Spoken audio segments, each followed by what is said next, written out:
What is up, everybody? Welcome into the show and a happy Monday to you on this Monday, February 23rd. This is the San Francisco 49ers Report. My name is Chase Sr. I appreciate all of you for watching today's show. We're here in Indianapolis, not at Chat Sports HQ, obviously, as you can see by the background for the 2026 NFL Combine.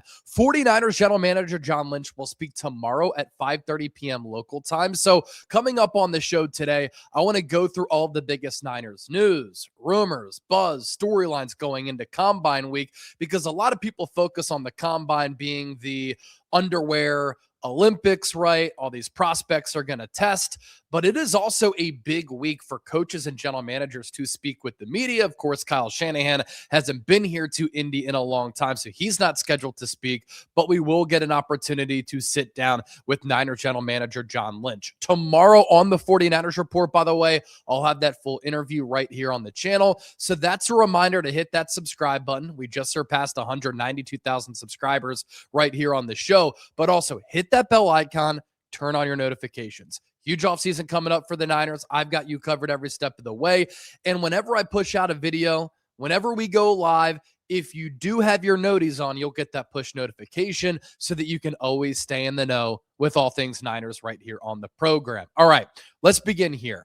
John Lynch has not spoken with the media since the end of the season press conference for San Francisco after that divisional round loss against the Seattle Seahawks. And so there's been a lot that has transpired for the Niners this offseason, especially looking ahead to NFL free agency, which is getting underway on March 9th. Then the NFL draft is after that. And the 49ers made a major change to their coaching staff following the season. Of course, defensive coordinator Robert Saleh, who did a tremendous job with this defense in 2025, left to take the head coaching job with the Tennessee Titans. And so his replacement, Raheem Morris.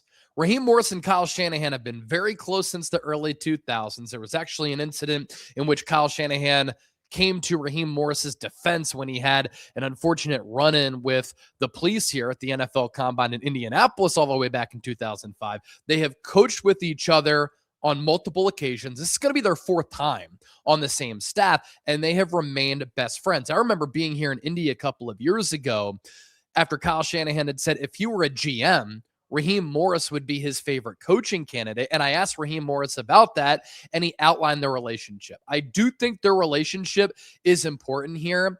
They get along really well. Kyle Shanahan and Robert Saleh get along really well. Kyle Shanahan and Steve Wilkes in 2023 did not get along well. And that comes to the preferences and defensive philosophy, coaching, working with that person on a daily basis. And so I really like this hiring of Raheem Morris. He's a good communicator. He's a good motivator. Players absolutely love him. The biggest thing that I've talked about all along is his malleability as a defensive coordinator, right? He's malleable, and he is been willing to make adjustments with his defensive scheme. He was a student of the Tampa 2 defense in the early 2000s, had a lot of success in doing that. It landed him a head coaching job with Tampa Bay in the late 2000s. But then when he took over for Brandon Staley as the Rams defensive coordinator in 2021, Brandon Staley is a Vic Fangio disciple. So Raheem Morris, instead of coming in, changing the scheme that he was going to run, he just adjusted to the personnel on that Rams team, and he learned how to run more of a Vic Fangio type of defense. Now, I still think the Niners, of course, are going to run a 4-3. They prefer to run that wide 9, but Raheem Morris is going to adapt to his surroundings. And I'm just curious from John Lynch's perspective, how did San Francisco land on Morris to replace Robert Saleh? Why didn't they make a run at Jim Schwartz? Was it because Schwartz was under contract for 2026 and he's going to sit out the year coaching? Because I thought that Schwartz would have been a better candidate. And for the available candidates, I had Jim Schwartz 1, Raheem Morris 2. So a good hiring. What Saleh did in maximizing the Niners defense this past year, especially with all of the injuries, having to play all of these younger players, it was incredible. And Morris has some of those same qualities as well.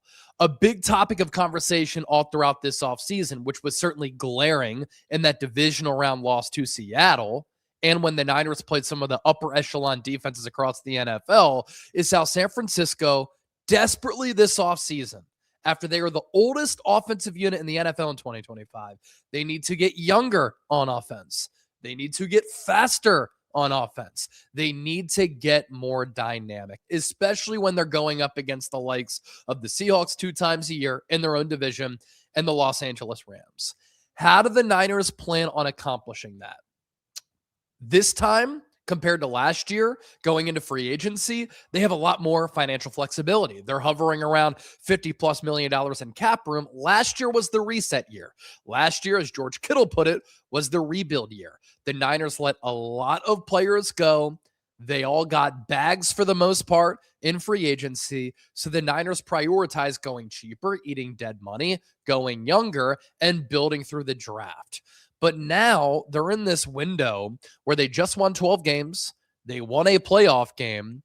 The defending Super Bowl champion Seattle Seahawks are in their own division. I don't think they're that far off from being a Super Bowl contender, but they can't expect to trot out an offense like that and contend with some of the top defensive units in football. Look at the past 2 Super Bowl champions, right?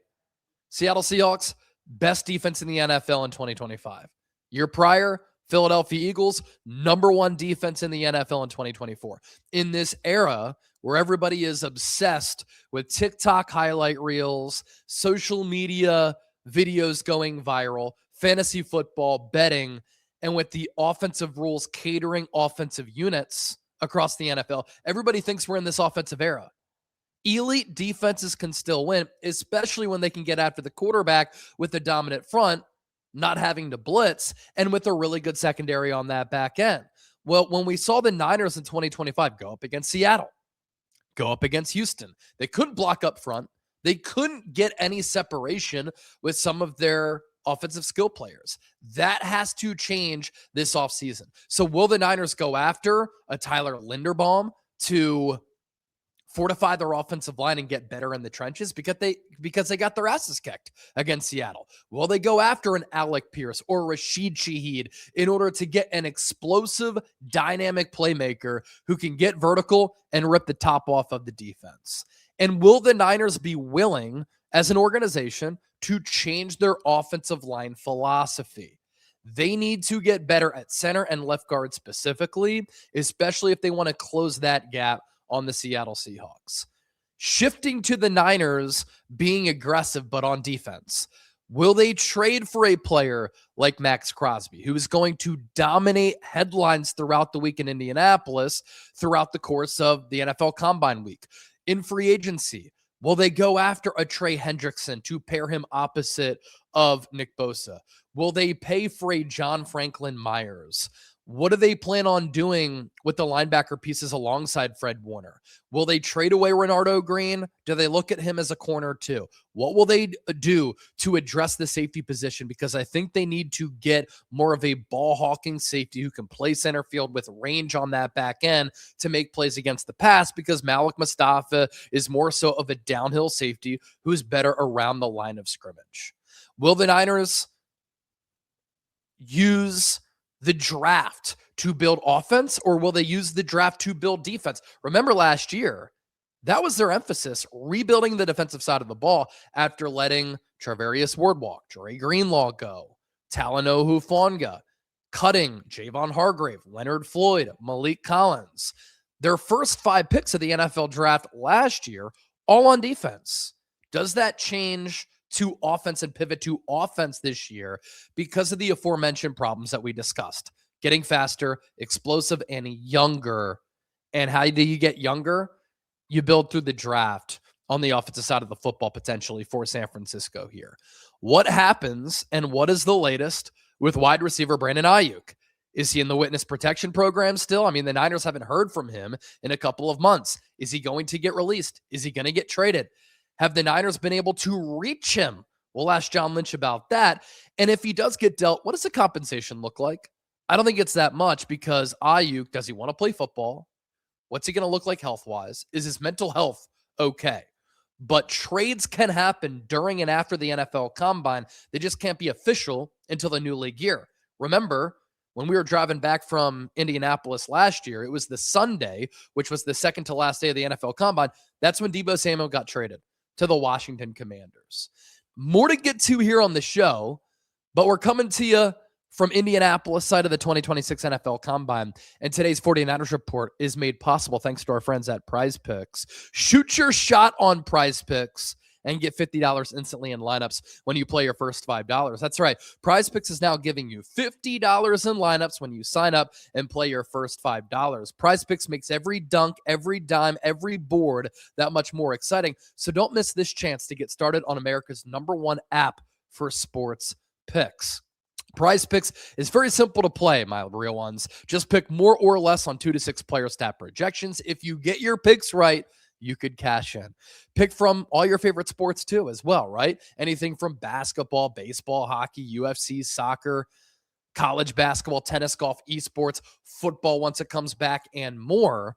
And what I like about Prize Picks too, they continue to trot out all these new features. And this new feature is awesome. Prize Picks now has early payouts. If your player gets off to a hot start, you now have the option to cash out of those winnings before the game even finishes. Last night, we were at a dive bar, and producer Sam had some eyes on that Pacers Mavericks game, and he was able to cash out very early. That's how it works. You can also find your community on Prize Picks with the new social feeds feature. You can share Prize Picks with your friends and copy lineups from winners with a single click. Download the Prize Picks app today. Use the code CLNS. Get $50 in lineups after you play your first $5 lineup. That's code CLNS to get $50 in lineups after you play your first $5 lineup. Prize Picks. It's good to be right. All right, more storylines, news, rumors, and notes going into the NFL Combine. For John Lynch, how can the Niners close the gap on the Seattle Seahawks? Of course, I don't want to get repetitive, but it goes back to some of the things that we talked about earlier, right? Fortifying the offensive line, going up against that vaunted Seahawks defensive line. That Seahawks defense is so well coached. They are long, athletic, fast, physical. They hustle to the ball, swarm patrol. So the Niners on offense, some of their skill players in those last 2 games against Seattle, when they did not score a touchdown and got into the red zone only one time, they could not separate at all. And those Seahawks DBs were sticking to them like Velcro. From a coaching standpoint, how can the Niners close the gap? Because Mike McDonald at the end of the year owned Kyle Shanahan. And one of the issues for John Lynch is that he's the 3rd best general manager in his own division. John Schneider is right up there with Howie Roseman and Brett Veach. Les Snead is right up there as well. And so the Niners are at a disadvantage here. There's also been some chatter about the Niners maybe making a switch at GM, where John Lynch would become vice president of football operations, and he would get kind of like a promotion, air quotes, and then the Niners bring in a football guy with GM experience to run that operation alongside head coach Kyle Shanahan. Now, I think at this point, it would be dumb to make that switch because now John Lynch is running all these meetings with these prospects at the combine. They're doing all of this medical testing to make a switch at GM. I think the timing would be bad, but maybe we can ask John Lynch about that. Are the Niners confident moving forward that Ricky Pearsall, a gifted, talented player, can stay healthy moving forward? Or do the concerns that I had going into the draft, which is why I didn't like this pick at 31 overall, ring true, of him being a smaller, slighter player of a smaller build, and I had concerns about how he would hold up at the wide receiver position because so far to start his career, don't even talk about the gunshot. Outside of that, he has been a very brittle player, but when healthy, he's a really good player, and he can really help out this Niners offense. What are the Niners going to do to address their health as a football team?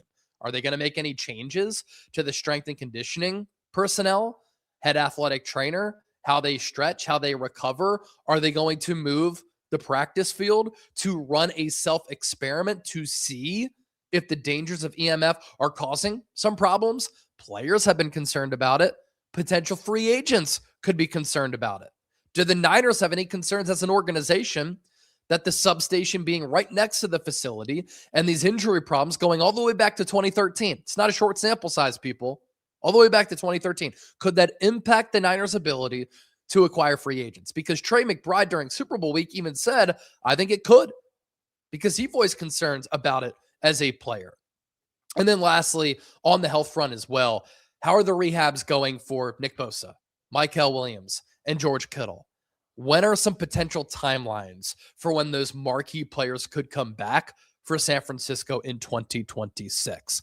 On the West Coast, for all of you, it is early, just after 9 a.m. Pacific time. Appreciate all of you for rocking with me. If you're watching the 49ers Report, eating breakfast, drinking coffee, that's awesome. If you're watching this show anywhere across the globe, I appreciate you. I've got you covered with nonstop Niners updates every single day year-round. We'll be in Indianapolis all week, site of the NFL Combine. You don't want to miss our content. That's why you hit that subscribe button, and I'll be back later with another video. See ya.